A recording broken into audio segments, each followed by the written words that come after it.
Om Shanti. Om Namo Bhagavate Vasudevaya. Welcome to another Yoga Small Talk, and we continue with 7 minutes Bhagavad Gita a day. We are reading from chapter 4 and we've reached verse 14. So let us read it together. 14. Actions do not taint me, nor have I a desire for the fruit of actions. He who knows me thus is not bound by actions. 15. Having known this, the ancient seekers after freedom also performed action. Therefore, do thou also perform action, as did the ancients in days of yore. Very beautifully, Lord Krishna is leading Arjuna, and of course, through Arjuna, us as well, to the conclusion. Go ahead, do your duty. Don't look into things that you are not ready for yet. Do not try to escape your duty. So in verse 14, Lord Krishna is talking about himself. Actions do not taint me, nor have I a desire for the fruit of actions. But Swami Shivananda in his commentary immediately reminds us that when Lord Krishna is talking about himself, he's actually talking about our essential nature. So he's actually talking about what a realized person will behave like. So it is said, worldly people think they are the agents and they perform actions. They also expect fruit for their actions. So this sense of agency, I am the doer, and again, this is a very important principle that will be discussed again and again, but already mentioned here. So those people take birth again and again because they are longing for the fruit, they generate karma, and they take the birth again to reap the fruit.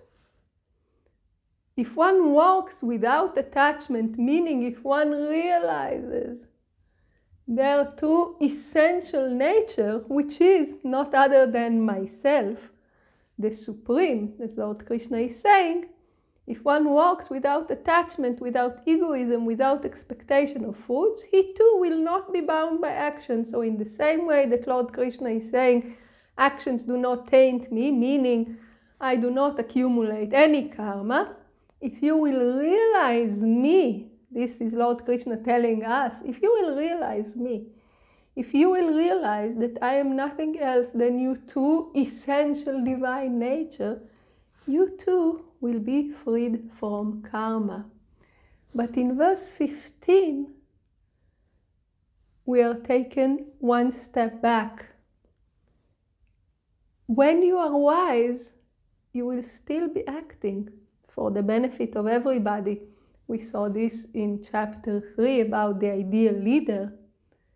But to Arjuna he's saying, and to Arjuna to us, oh Arjuna, you should still do karma yoga.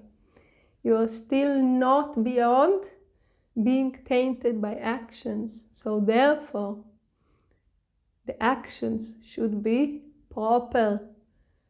He says, do thou also perform action. You need to act. What kind of action?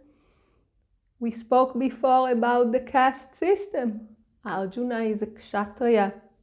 So basically Lord Krishna is telling Arjuna, go and fight again and again and again and again.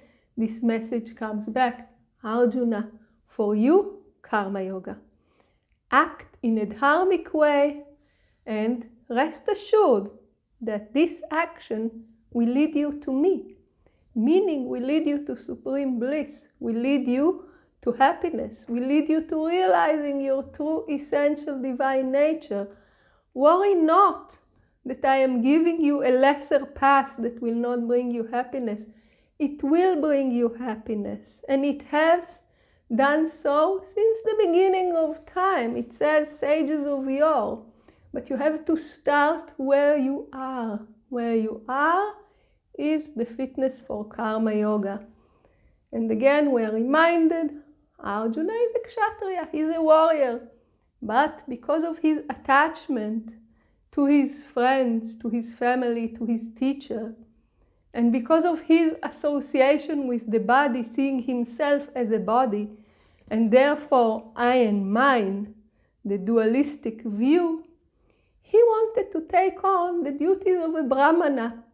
He wanted to be a mendicant. He wanted to leave everything and live his life as if he was a brahmana, a member of the priestly caste. But he is not. And therefore Lord Krishna is telling him, act in accordance with your duty as a kshatriya, fight. And this action, this fighting, will bring you to me.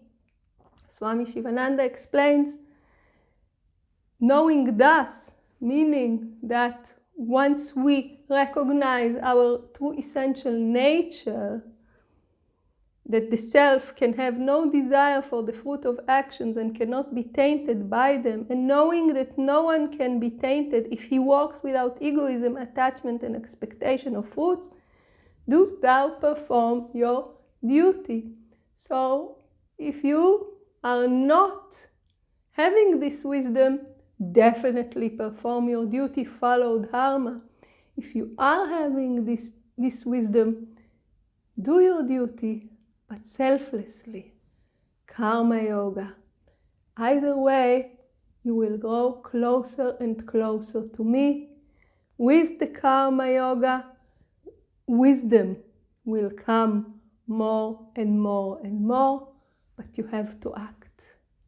You cannot just take on the responsibilities of another caste or say, I'm not acting because I am beyond action.